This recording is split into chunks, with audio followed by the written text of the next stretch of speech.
ঘুটিয়াড়িতে নেমেছে দেখো শুধুই মানুষের ঢল, শয়তান মোল্লা ঘরে বসে ফেলছে চোখের জল। ওং জয়ন্তীকালী মঙ্গলাকালী ভদ্রকালী কপালিনী, মিথ্যা কথা বলে মমতা হলে চোরের রানী।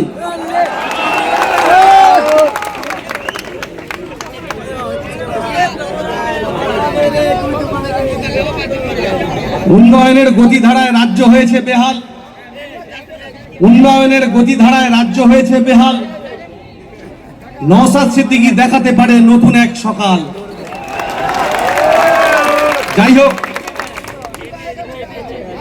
ঘুটিয়াড়ি শরীফের আজকের যে আমার দলের প্রোগ্রাম হচ্ছে, আমি এখানে উপস্থিত থাকতে পেরে নিজেকে ধন্য এবং গর্ববোধ মনে করছি।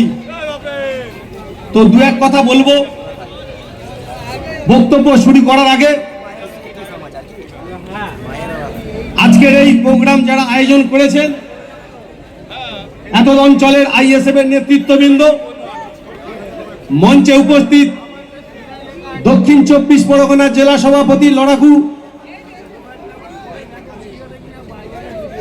লড়াকু সৈনিক জনাব আব্দুল মালেক সাহেব, তৎসহ পথ চলতি মানুষ, দোকানদার বন্ধু, গাড়ি চালক বন্ধু, পুলিশ প্রশাসনের বন্ধু এবং দোকানের আশেপাশে যারা দাঁড়িয়ে আছেন, গরু চোর, কয়লা চোর, তৃণমূলের বন্ধু যারা আছেন, প্রত্যেককে ইন্ডিয়ান সেকুলার ফ্রন্টের পক্ষ থেকে নমস্কার, ভালোবাসা, সালাম, আদাব জানিয়ে দু এক কথা বলবো।